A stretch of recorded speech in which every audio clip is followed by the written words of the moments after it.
In this video, we're going to reveal what's happened to Paul Potts and the incredible rags to riches story that shaped his life and made him the man he is today. Life certainly hasn't been easy for Paul. He's overcome countless obstacles and experienced trauma that no young man should ever have to go through. Sexual abuse, bullying, financial collapse, and scandal, you name it, his story has it all. But this is a tale of winning despite the odds, of talent triumphing over all circumstances. He may not have the looks of a superstar, he may have been underestimated and written off his entire life, but make no mistake, today Paul Potts is a multi-millionaire with one of the most inspirational stories you'll ever hear, and his talent speaks for itself. Bullying, abuse, and confidence issues. To really understand Paul, we need to go back to his childhood years. You see, growing up was a tough ordeal. Bullied for being poor, skinny, and having a very similar name to the Cambodian mass murderer Pol Pot, he was relentlessly picked upon and beaten up for the entire duration of his school life, from 6 to 18 years old, making his schooling a living hell. The fact that he was the only kid in his class that wore a school uniform, even though it wasn't compulsory, as this was cheaper for his parents, plus the fact that he had a broken front tooth after smashing into a pole while running to catch a bus, made him stand out and gave his bullies plenty of ammunition to pick on him. One of the worst bullying incidents that Paul faced was in his teenage years when multiple bullies grabbed hold of him and tried to push him through a window. He managed to resist and push away, but in doing so, he caught his head on the corner of the window, causing the glass to shatter and, of course, causing lots of blood to spill. When the teachers came rushing in, Paul got sent to the hospital to have staples put in his head, but the bullies threatened him with further beatings unless he told everyone that he himself was responsible for the incident and that he walked into the glass by mistake. Shockingly, Paul was also sexually abused during this period. The man responsible was an older man in a position of authority, and sadly, the sexual abuse lasted for a number of years. What's heartbreaking is the same day that Paul experienced the window bullying incident, after coming out of hospital, instead of being shown any form of empathy and kindness, he was sexually abused and exploited by this evil tormentor. Can you imagine just how horrifying that day must have been for young Paul, and how those memories and experiences have shaped his life? They've shaped his confidence and his trust in people ever since. It's sad that to this day, self-confidence is still something Paul, by his own admission, really struggles with. Your heart bleeds for young Paul, and he describes his mindset at the time as being beyond suicidal. As Paul explains, in many ways I was beyond suicidal. I didn't believe that I deserved a way out, that I somehow felt that I deserved to just keep facing the pain day in, day out. There was no way that I deserved to escape it. Suicide was too good for me. Music was the only place he found solace. At the age of 11, Paul watched the Steven Spielberg sci-fi hit film E.T. and was spellbound by its background score. This was his first experience with classical music, so he saved a few weeks' wages from his paper round, bought the CD, and began singing along. As Paul explains, singing gave me an area where I could be myself, and that was something that didn't happen very often. No other area of my life was free from bullying apart from that. The more Paul hid away from the world and practiced his singing, the more isolated he became. But the flip side to this meant that in spite of the loneliness, all of this practicing helped Paul totally fall in love with singing and begin to hone and harness his talent that would one day transform his life and turn him into a superstar. Work and financial ruin. After leaving school with average grades, Paul went on to university and graduated with an honours degree in humanities. Unfortunately, despite his university degree, he found it very difficult to gain employment and was forced to work a series of jobs that barely covered his living expenses, including stacking shelves in supermarkets. You can't help but feel that the fact that Paul was content to work in such jobs, for which he was vastly overqualified, was directly attributable to his self-confidence issues. Outside of work, Paul found a new interest in politics. In 1996, he was elected as the youngest ever Liberal Democrat councillor for Bristol City Council, and as a Liberal, Paul's political stance was to protect the disadvantaged and the poorest parts of his community. In terms of his main passion, singing, he became involved in a number of amateur theatre groups and church choirs. However, his singing was beginning to cause problems. You see, At every opportunity he could, Paul would invest large sums into his singing education. These included trips to Italy to be coached by prominent opera singers. On one of these trips, he even performed in front of the great Luciano Pavarotti, and in turn, Pavarotti gave him guidance and pointers on how to improve his singing. All this investment came at a cost, a huge financial cost. In fact, it led Paul into severe debt and he began to fall behind on his mortgage payments. And then further disaster struck.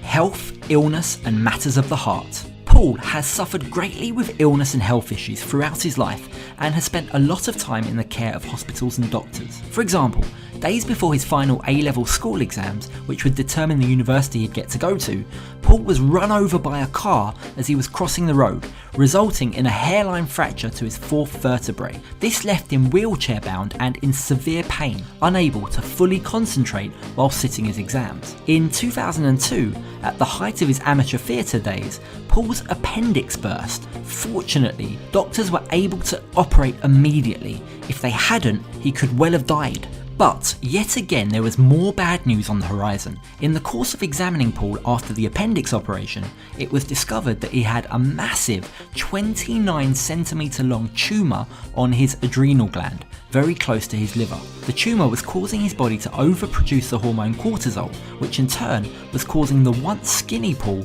to gain weight and have dramatic mood swings. At the time, it wasn't known whether the tumour was cancerous, so doctors decided to operate and remove it right away, but this in itself posed near catastrophic results. Worryingly, given the position of the tumour and the way it had to be removed, if the operation had gone wrong by even 1mm, it could have potentially scratched Paul's vocal cords and ruined his voice and his singing career forever. Fortunately, surgery went well, and after the tumour was removed and examined, doctors learnt that it wasn't cancer, but rather Cushing's disease, a condition in which the pituitary gland releases too much of a hormone.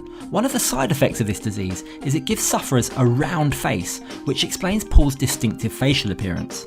About the tumour, Paul says, "There's always a chance a tumour may return, as they don't know why it grew in the first place, and they don't know where it would go if it came back. There's not a lot I can do to minimise the risk, and if it happens, it happens. If you worry about things, you're more likely to get them, so there's no point getting stressed about it."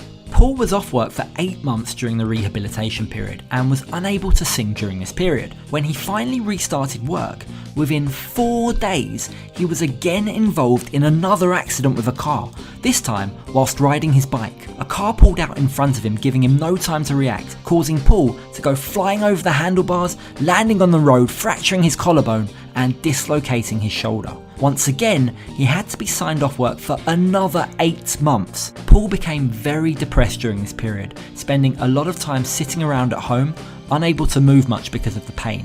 He states, "At this point, I felt like fate had it in for me. It meant for a couple of years, instead of thinking about singing, I was lying on the sofa in agony." The only positive about this period was the support of his wife Julianne. Paul met Julianne on an online chat room. Soon after their first conversation, Paul became smitten and arranged for them to meet up for the first time in person at Swansea train station. Paul sent her a photo of himself, but Julianne didn't send one back, fearing that this online chat room guy might turn out to be some kind of crazy internet stalker.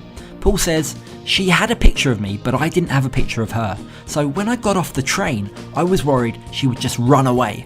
Thankfully, that didn't happen, and within 2 years the pair were married. Julianne played a huge role in comforting Paul during his health issues, and despite their perilous financial situation, she was his rock in time of need, helping to reassure and motivate him that it would only be a matter of time before their fortunes changed.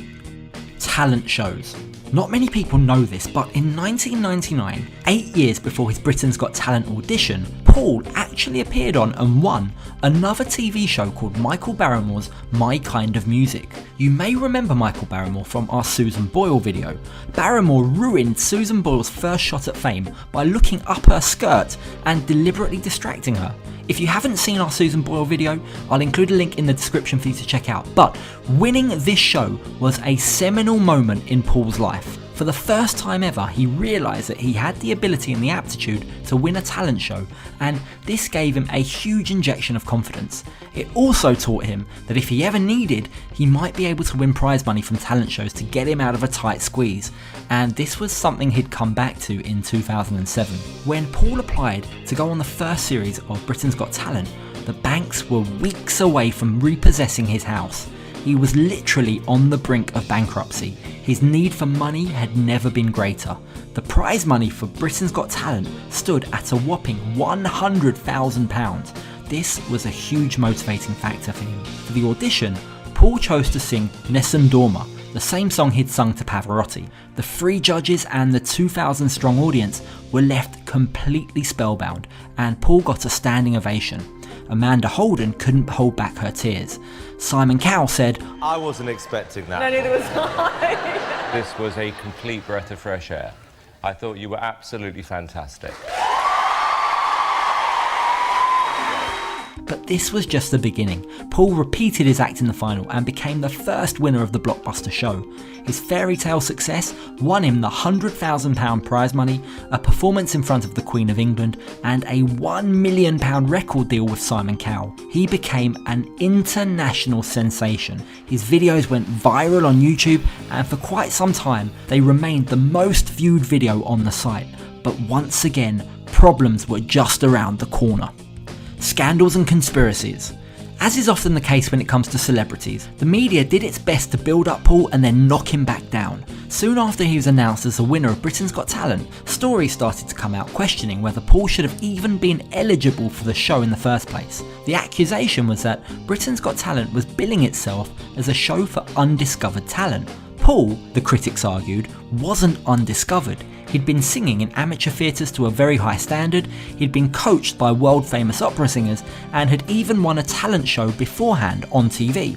Newspapers ran articles claiming that the public had been duped, leaving Paul to have to defend himself. At the time, he issued a statement to the Sun newspaper saying, "I'm no pro, I've never hidden anything, I am what I am, a normal person working a day-to-day job, and I've never been paid for any of the opera work I've done, if only." The other accusation, or some might say conspiracy theory that began to spread, related to the job that Paul was working at the time of his audition at Carphone Warehouse. Now, Carphone Warehouse is one of the largest mobile phone retailers in the UK.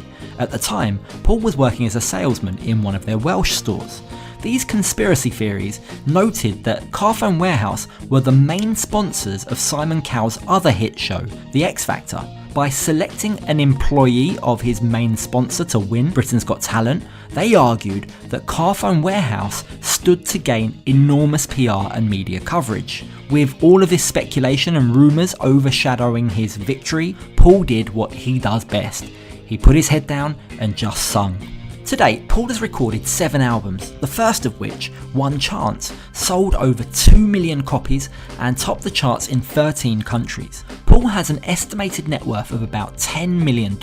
His biggest markets include South Korea, Japan, Scandinavia and Germany, and he remains very active with lots of concerts and tours in all of these countries. Since winning Britain's Got Talent, he's actually performed nearly 1,000 times across 44 countries. With that said, it's worth pointing out that his record sales and chart positions have declined in recent years. Whereas his first album went platinum in many countries, and indeed his second album went gold, thereafter the rest of his albums have failed to chart higher than above 33rd position in UK or the USA. His 2 most recent albums, On Stage and Winter Dreams for example, both failed to chart at all, and the latter album was actually an independent release after leaving Sony Music. Most recently, he appeared in America's Got Talent The Champions, reaching the last 12, and also in Britain's Got Talent The Champions, unfortunately being eliminated in the first round. But it's not all doom and gloom, and there's lots of very exciting things that Paul's been up to aside from singing.